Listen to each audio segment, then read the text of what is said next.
আচার্যং মাং বিজানীয়াৎ ন অবমানিত প্রধিচিত ন মর্তবুদ্ধ অসূয়েত সর্বদেব ময় গুরু। না ঠিক আছে, ঠিক আছে, পরে পরে কথা বলছি। আমরা মিনিট কুড়ি বলে আমি বেরিয়ে যাবো। ঠিক আছে, তাই এখানে তিনি বললেন যে আচার্যং মাং বিজানীয়াৎ, তারপরে হে দেখো আমি স্বয়ং আচার্য রূপে জগতে প্রকটিত হই, আমি ছাড়া আচার্য কেউ হতে পারে না। আচার্য শব্দের অর্থটা কি? আচরণশীল। আচরণ শব্দ থেকে আচার্য শব্দটা এসেছে। যিনি মুখে বলেন না, নিজের জীবন দিয়ে আচরণ করেন। যেমন মহাপ্রভু এসেছেন কলিযুগে, রামচন্দ্র এসেছেন ত্রেতা যুগে, কৃষ্ণ এসেছেন দ্বাপর যুগে। রামচন্দ্র কে ছিলেন না, তিনি হচ্ছেন মর্যাদা পুরুষোত্তম। যারা সংসার ধর্ম অবলম্বন করেছেন, সংসার যারা করছেন, তাদের রামচরিত মানুষটা ভালো করে পড়তে হবে, রামের চরিত্র জানতে হবে। কেন না, সংসারটা কেমন ভাবে করতে হবে, কিভাবে হবে, সে কথাটা কিন্তু রামচন্দ্র শিখিয়েছে। আমি দেখুন উদাহরণ দিচ্ছি। যখন তিনি তার রাজ্যাভিষেক হবে অযোধ্যার সিংহাসনে, তার ঠিক আগের দিন মানে দশরথ এসে কি বললেন, দেখো বাবা কাল তোমার রাজ্যাভিষেক, কিন্তু আমি অত্যন্ত দুঃখের সঙ্গে জানাচ্ছি যে কালকে তোমাকে 14 বৎসরের জন্য বনবাসে যেতে হবে। তিনি কিন্তু কোনো প্রতিবাদ করলেন না। আপনার ছেলেকে বলুন তো, এই তোকে কালকে ঘর থেকে বেরিয়ে যেতে হবে, আপনাকে ঘাট ধরে বের করে দেবে, এই কলিযুগ এটা। তিনি কিন্তু মাথা পেতে তার আদেশ শিরোধার্য করলেন। সাজিল সাজিল বনবাসে সাজিল রাম রামানুজ দশরথ নন্দন রঘুবংশ মুখ উজ্জ্বল সাজিল সাজিল বনবাসে সাজিল স্কন্ধপর লাঞ্ছিত মেঘ নিন্দিত কেশে মাখালো বটে রাঠা কৈকেয়ীর নির্দেশে বেশ করি জটাদল কোটিতে নিয়ে বাকন বস্ত্রাভরণ ত্যাজিল। রাজবেশ পরিত্যাগ করে বনবাসের সাজে সজ্জিত হলেন। পিতার মর্যাদার লঙ্ঘন করলেন না। আবার দেখুন, যখন রাবণকে বধ করে সীতাকে উদ্ধার করে নিয়ে এলেন অযোধ্যায়, তখনকার দিনে রাজাদের একটা নিয়ম ছিল যে রাজারা ছদ্মবেশ ধারণ করে কি করতেন না, প্রজাদের কাছে যেতেন। রাজবেশে গেলে তো চিনে ফেলবে, ওই জন্য ছদ্মবেশ ধারণ করতেন। তো রামচন্দ্র একদিন অযোধ্যায় গেলেন, রজক পল্লীতে, ধোপারা যেখানে থাকে। আগেকার দিনে সব পল্লী ভাগ ছিল, কামার পল্লী, মুচি পল্লী, ধোপা পল্লী, সব সমাজে ভাগ ছিল সব। ধোপা পল্লীতে যখন গেলেন, দেখলেন যে একজন রজক তার ওই স্ত্রীকে প্রহার করছে আর বলছে, আমাকে কি রামচন্দ্রের মতো পতি পেয়েছো, স্বামী পেয়েছো, যে তুমি ব্যভিচার করবে আর আমার গৃহে থাকবে? তার উত্তরে এই যে কথাটা, অর্থাৎ রামচন্দ্রের চরিত্র নিয়ে কি করছিলেন না, সমালোচনা করছে। রামচন্দ্র তৎক্ষণাৎ ফিরে এসে তিনি কি করলেন, লক্ষ্মণকে ডাকলেন। আর তার প্রাণপ্রিয়তম পত্নী সীতা, সীতা তখন গর্ভবতী, সন্তান সম্ভবা, যেটা কোনো স্বামী করে না, সেইটাই রামচন্দ্র করলেন। তাকে বাল্মীকির আশ্রমে পাঠিয়ে দিলেন। এই হচ্ছে রামচরিত। আমি কিন্তু রামচরিত বলবার জন্য এখানে আসিনি, আমি ভাগবতের কথা বলবার জন্য এসেছি। কিন্তু অনেকে বলছেন না যে রামচন্দ্র বিদেশি লোক, ভুল কথা। তিনি বিদেশি নন, তিনি ভগবানের মর্যাদা পুরুষোত্তমের অবতার, বিষ্ণুর অবতার তিনি। এই সমস্ত চিন্তা ভাবনাগুলো কখনো করবেন না, তাহলে অপরাধ হয়ে যাবে। যে অপরাধ আপনার জন্মে জন্মে আমরা তলিয়ে যাব, কখনোই আমরা তাদেরকে আমরা এই সমস্ত মানে সামাজিকের মধ্যে আমরা আনতে পারি না। তারা ঈশ্বর তত্ত্ব। চিন্তামণি প্রকর সদ্মসু কল্প বৃক্ষই লক্ষাবৃতেষু সুরভিরভিপালয়ন্ত্যম লক্ষ্মী সহস্র শতসম্ভ্রম সেব্যমানম গোবিন্দমাদি পুরুষং তমহং ভজামি বেনুং তনন্তম অরবিন্দ দলায় দক্ষম বর্হাবতং সমসিতাঙ্গ সুন্দরঙ্গম কন্দর্প কোটি কমনীয় বিশেষ শোভম গোবিন্দমাদি পুরুষং তমহং ভজামি। যিনি বংশী বাদন করছেন দাপর যুগে। পুরীতে যদি যান কখনো, পুরীতে জগন্নাথ মন্দিরে দক্ষিণ দরজা দিয়ে যখন প্রবেশ করবেন, দেখবেন ডান দিকে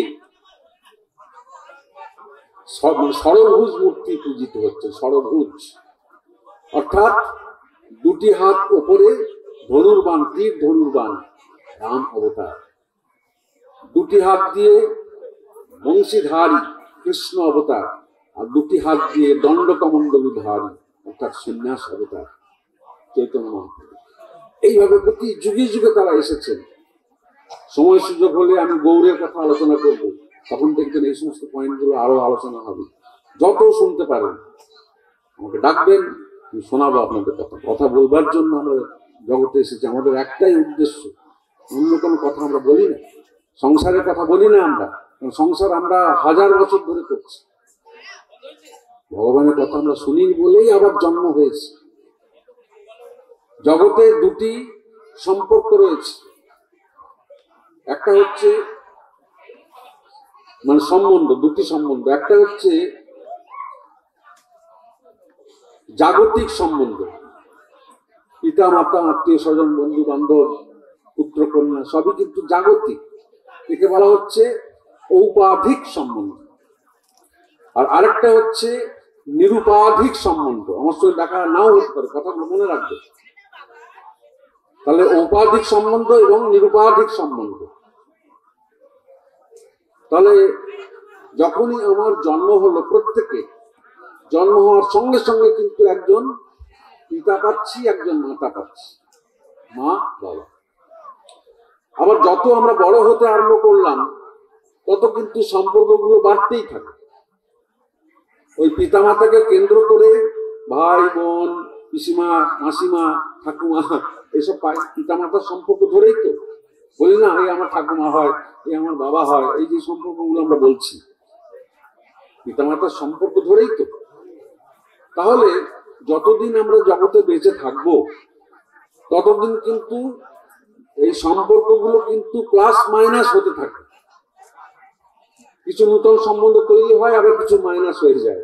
যখন আপনারা জন্মেছিলেন তখন ঘর ভর্তি ঠাকুমা পিসিমা সব ছিল, এখন তারা নেই। এখনকার জেনারেশন তাদেরকে দেখেও নি। তাহলে দেখেনি বলে তারা কি ছিল না? তাহলে দেখা যাচ্ছে যে যে সম্পর্ক জন্মের সঙ্গে সঙ্গে সৃষ্টি হয়, জাত হয়, আর মৃত্যুর সঙ্গে সঙ্গে সমাপ্ত হয়, তাকে বলা হচ্ছে ঔপাধিক সম্বন্ধ। আর যে সম্বন্ধ আমার পূর্বেও ছিল, এখনো আছে এবং ভবিষ্যতেও থাকবে, তাকে বলা হচ্ছে নিরুপাধিক সম্বন্ধ। যেটা গীতার মধ্যে বললেন যে মমই বাংশ জীবলোকে জীবভূত সনাতন মনঃষষ্ঠী ইন্দ্রিয়ানি প্রকৃতি স্থানি পর্ষতি। All human beings is the part and parcel of that supreme personality Godhead. অর্থাৎ সমস্ত মানে জগৎ হচ্ছে আমার অংশ, আমি সৃষ্টি করেছি। যিনি সৃষ্টি করেন তিনিই তো পিতা, পরম পিতা। পিতার থেকেই তো সৃষ্টি হয়েছে আমরা। তাহলে আমরা সবাই কিন্তু তার কাছ থেকে এসেছি, এটা যেন কখনো ভুলে না যায়। তাই ভক্তদের যে দৃষ্টি থাকে কিন্তু বিশাল। এই কথা বলো না এখানে, এখানে কথা বলো না, যাও যাও।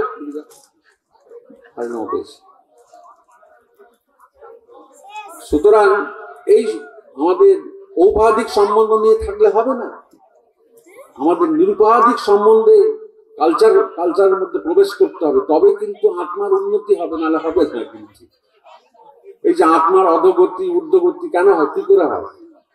আমি গয়াতে 7 বছর কাটিয়েছি, ভূতেদের হেড অফিস হচ্ছে গয়ার নাম, কি তাই তো? গেছেন তো সেখানে? আমি সেখানে 7 বছর থেকেছি। সুতরাং আমি তাদেরকে সাক্ষাৎ করেছি অনেকবার জীবনে, এই গোষ্ঠ যাদেরকে বলে। তা আমার সব জানা আছে তাদের গতিটা কোথায় কি হচ্ছে না হচ্ছে, যে জন্য আমরা ভয় পেয়ে গিয়ে ওখানে গিয়ে পিণ্ডদান করতে যাই। বহু মুসলিম লোকও কিন্তু ওখানে পিণ্ডদান দেয়। ওই চিঠি পাঠাতো, চিঠি লিখে পাঠাতো। তারা তো ডাইরেক্ট যায় না, চিঠি লিখে পাঠায়, তাদের নামে পিণ্ড দিয়ে দেওয়া যায়। আমি এগুলো জানি, আমি ওখানে 7 বছর থেকে কাটিয়েছি।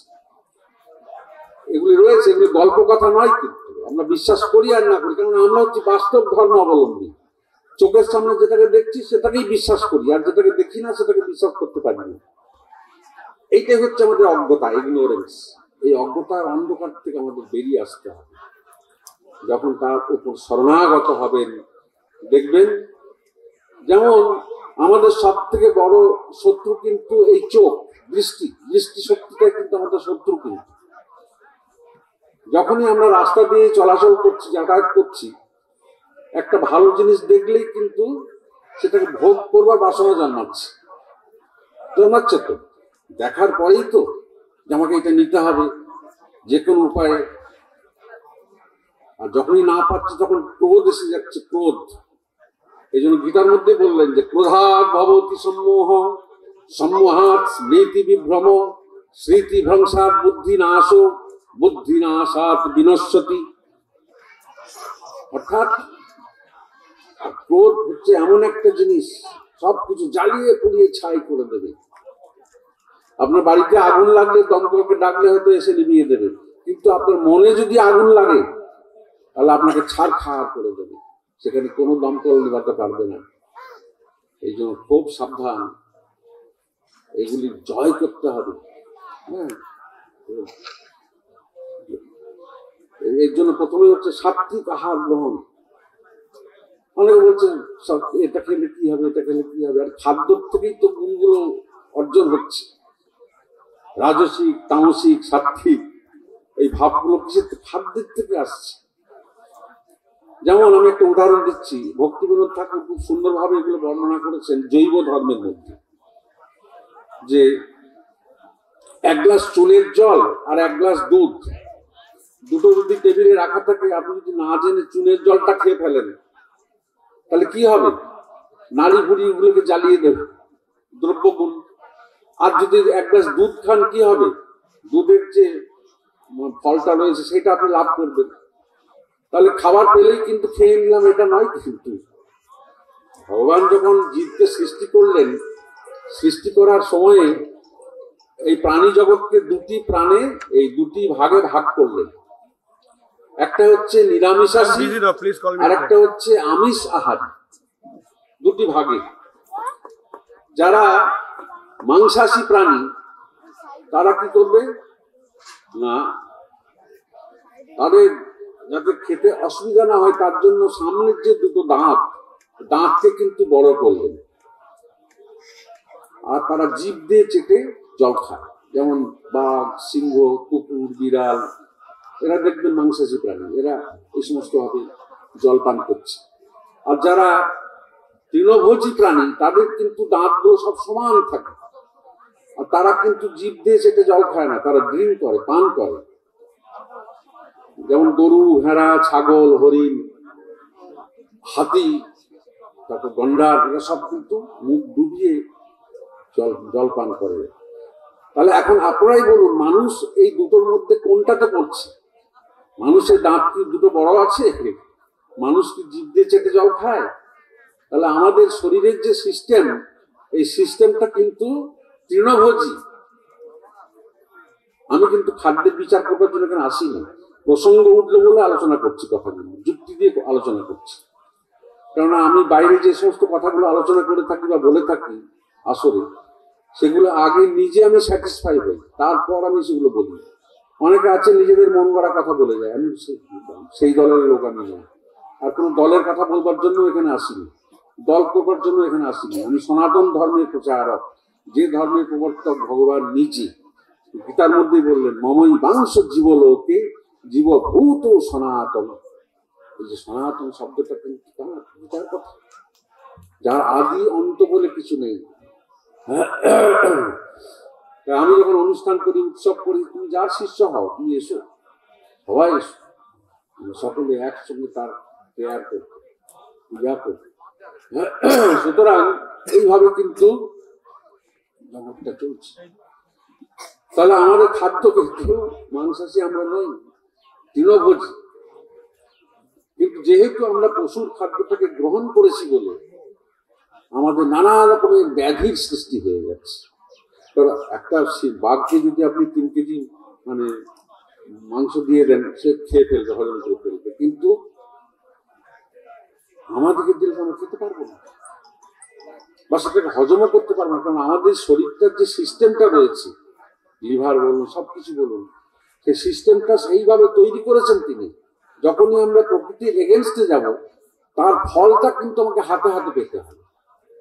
এই জন্য বহু ডাক্তারদের সঙ্গে আমার যোগাযোগ আছে, তাদের সঙ্গে আলোচনা করি যে হ্যাঁ, যারা নিরামিষ আহার করে তাদের কিন্তু শরীরে রোগ ব্যাধি এটা কম হয়। আর কারণ হচ্ছে এইটাই। আর আমরা যত বেশি রিচ খাবার গ্রহণ করব, তত বেশি কিন্তু নানা রকমের দুরারোগ্য ব্যাধি এসে যাবে। যৌবনকালে হয়তো বুঝতে পারলাম না, কিন্তু যেই 45 ক্রস করলাম, তার সঙ্গে সঙ্গে বহু রোগ আমাদের এসে যাবে, আসবেই। কারণ আমরা এই প্রকৃতির এগেনস্টে চলছি। এই শিক্ষা কিন্তু একমাত্র ভারতবাসী, কারণ এটা হচ্ছে ভগবানের ঠাকুর ঘর। যেমন এই যে জায়গাটা দেখছেন, এই জায়গার মধ্যে সবকিছুই কিন্তু আছে। ওখানে একটা টয়লেটও করা হয়েছে, ওখানে রান্নার জায়গা আছে, আবার এখানে একটা ঠাকুর ঘর আছে, এই জায়গার মধ্যেই তো, তাই তো? ঠিক তেমনি এই মানে জগৎকে যখন তিনি সৃষ্টি করেছেন, তখন এই জগতের মধ্যে কিন্তু একটা ঠাকুর ঘর সৃষ্টি করেছেন তিনি। সেটা কোথায়? না, এই ভারতবর্ষ হচ্ছে প্রেয়ার রুম, ঠাকুর ঘর। আজকে সারা পৃথিবীতে যেখানে যত ধর্মের বাতাস চলছে, সমস্ত কিন্তু কি, সবকিছু কিন্তু মানে এখান থেকে গেছে। মনি ঋষিদের বাণী সেখানে প্রচার হচ্ছে জগতে, বিশ্ব ব্রহ্মাণ্ডে। তার কথা বলছি, ভাগবতের মধ্যে বললেন একটা জায়গাতে যে কালেন নাস্তা প্রলয়ে বাণীয়ং বেদ সংগীতা ময়াদ্য ব্রহ্মণ প্রজ্ঞা ধর্ম যস্য মদাত্মকঃ। অর্থাৎ কাল, যখন সবকিছু প্রলয় হয়ে যাবে, ধ্বংস হয়ে যাবে, তখনও কিন্তু বাণী রূপে আমার কথা থাকবে।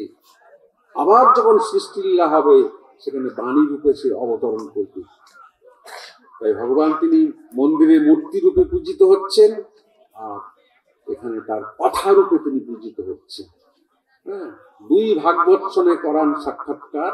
এক ভাগবত বড় ভক্তিরস পাত্র, আর আরেক ভাগবত বড় ভক্তিরস শাস্ত্র। এই শাস্ত্র হচ্ছে এইটা, পাত্র হচ্ছেন তিনি। তাই তার অর্চন যেখানে রয়েছে, আবার তার কথাও সেখানে শুনতে হবে। এই জন্য বলা হচ্ছে হরি কথা। তাই হ্যাঁ, এখানে আমার 1টা পর্যন্ত টাইম ছিল, হয়ে গেছে, 1টা বেজে গেছে। হ্যাঁ, আমাকে আবার অন্য জায়গায় যেতে হবে। এরপরে আপনাদের আরো অনুষ্ঠান আছে, তারপর বোধহয় প্রসাদও আছে। সব প্রসাদ পেয়ে যাবেন, আমাকে একটু বেরিয়ে যেতে হবে। সকলে ভালো থাকবেন, আবার আমার সঙ্গে দেখা হবে। যদি সবকিছু ঠিক থাকে, আমি 7ই জানুয়ারি এখানে আসবো আমার নিজের অনুষ্ঠান করবার জন্য। ওনারা আমাকে বলেছেন, বা ওনাদেরই অনুষ্ঠান আর কি, আমি এটা করি, বার্ষিক উৎসব, সেই সময় দেখা হবে। আর যদি এর মধ্যে দেখা করতে চান, আপনার ইচ্ছা হয়, নিশ্চয়ই আমাকে ডাকলে আমি যে কোনো দিনই আসবো। সকলে ভালো থাকুন। ওম সর্বেষাং মঙ্গলং ভুয়াৎ, সর্বে সন্তু নিরাময়া, সর্বে ভদ্রাণি পশ্যন্তু, মা কশ্চিৎ দুঃখভাগ ভবেৎ, নন্দন্তু সর্বভূতানি, নিরাতঙ্কানি সন্তু চ, পৃথ্বীরস্তু পরস্পরং, সিদ্ধিরস্তু চ কর্মণম, সত্যস্তু রাজ্ঞো নিত্যকঃ, সংপ্রজাভ্যস্ততে বস্তু, সত্যস্তু দ্বিপদে নিত্যং, শান্তিরস্তু চতুষ্পদে, শান্তিরস্তু নদেবস্য, ভূর্ভুবস্য শিবং ততঃ, সর্বতঃ শান্তিরস্তু নশো মা ভবন্তু ভূতানি, ত্বং দেব জগৎ স্রষ্টা পতা দৈবত্বমেব হি, প্রজাপালয় দেবেশ শান্তিং কুরু জগৎপতে। ওম শান্তি শান্তি শান্তি হরি ওম। ওম নমো ভগবতে বাসুদেবায়।